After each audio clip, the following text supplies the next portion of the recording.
일잘하기로 소문난 김 과장은 지각 왕이다. 아무리 야근이 많다지만 지난주에는 3번이나 2시간 늦게 출근했다.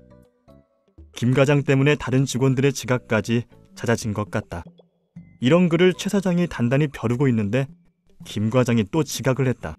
화가 머리끝까지 난 최 사장이 김 과장을 불러 언성을 높였다. 당신 말이야, 기본이 안 돼 있어. 출근 시간 지키는 건 기본 아니야?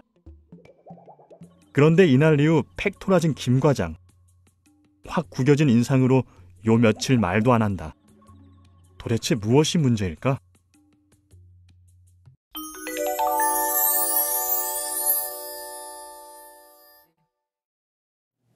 안녕하십니까. IGM 조훈현입니다. 잔뜩 혼이 난 부하 직원, 반성은커녕 불만이 가득합니다. 최 사장의 대화법에서는 무엇이 문제였을까요? 바로 you 메시지로 말했다는 것입니다. you 메시지란 말 그대로 너를 주어로 상대의 행동이나 정체성에 대해 비판하는 것을 말합니다. 당신 말이야, 기본이 안 돼 있어. 출근 시간은 지켜줘야 되는 건 아닌가? 당신 아이디어 좀 냈다고 회사 규범은 멋대로 무시해도 된다고 생각하나? 처럼 말입니다. 이 말을 듣는 상대의 기분은 어떨까요? 진심으로 잘못을 뉘우치게 될까요?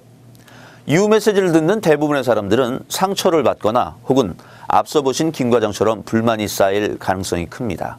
속으로 나에 대해 뭘 안다고 그렇게 쉽게 판단해? 라고 반발하면서요. 그렇다면 갈등을 피하면서 상대의 행동에 대해 조언할 수 있는 방법은 무엇일까요? 세계적인 임상심리학자 토마스 고든은 이에 대한 해답으로 iMessage를 제안했습니다. iMessage는 토마스 고든이 창시한 개념으로 인간관계에서 빚어지는 다양한 갈등을 효과적으로 해결하기 위한 커뮤니케이션의 기술입니다. iMessage는 다음에 3가지 요소로 구성됩니다. 그것은 있는 그대로의 사실, 그리고 사실에 대한 나의 감정, 그리고 대화 자체에 대한 건설적인 의도입니다. 지각하는 김 과장에게 iMessage로 말한다면 어떻게 할 수 있을까요? 먼저 있는 그대로의 사실을 얘기합니다. 자네는 지난주에 3일 동안 2시간 늦게 출근했어. 이때 주관적인 판단이나 비난을 담지 않으시도록 주의해야 합니다. 다음으로 이에 대해 내가 느끼는 솔직한 감정에 대해 설명합니다. 다른 직원들도 지각하는 걸 아무렇지도 않게 생각하는 것 같아서 걱정돼. 이어서 대화를 통해 이끌어내고자 하는 건설적인 의도를 얘기해 줍니다. 나는 기본 규칙이 잘 지켜지는 회사 문화를 만들고 싶어. 어떻습니까? 지각하지 마라라는 하나의 메시지를 you 메시지로 말하느냐, I 메시지로 말하느냐에 따라 듣는 사람의 감정은 크게 달라질 수 있겠죠. 자, 그렇다면 I 메시지로 말하면 구체적으로 어떤 점이 좋을까요? 먼저 상대의 방어 심리를 줄일 수 있습니다. 사람은 잘못을 했다 하더라도 비난을 받거나 추궁을 당하게 되면 감정적으로 반응하는 경향이 있습니다. 이때 상대를 성급히 판단해버리는 you 메시지는 너 혹은 당신이 문제라는 의미를 포함하고 있기 때문에 듣는 이는 자존심이 상하고 불쾌함을 느끼기가 쉽습니다. 반면에 I 메시지는 상대를 판단하지 않고 있는 그대로의 사실을 말하기 때문에 상대를 더욱 편하게 대화에 끌어들일 수 있습니다. 둘째, I 메시지는 사실 그 자체에 대한 내 느낌을 전달하기 때문에 상대는 이 내용에 대해 맞다 혹은 틀리다로 시비를 가릴 필요가 없습니다. 예를 들어 다른 직원들도 지각하는 걸 아무렇지도 않게 생각하는 것 같아서 많이 걱정이 되네 라는 나의 감정 자체는 상대가 인정할 수밖에 없다는 것이죠.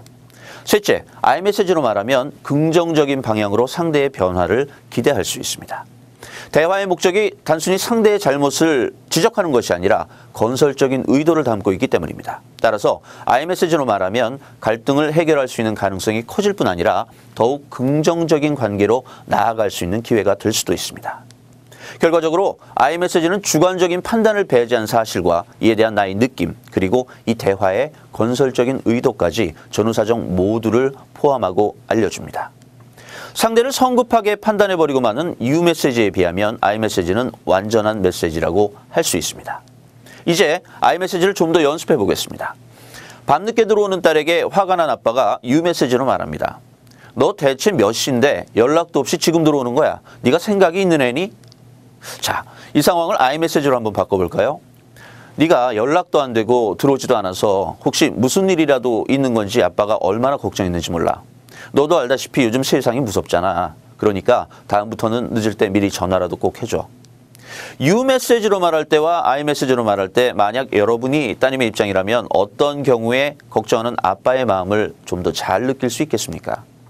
이번엔 회의 시간에 다른 팀원들 얘기는 듣지 않고 자기 주장만 고집하는 부하 직원과의 갈등 상황을 예로 들어보겠습니다.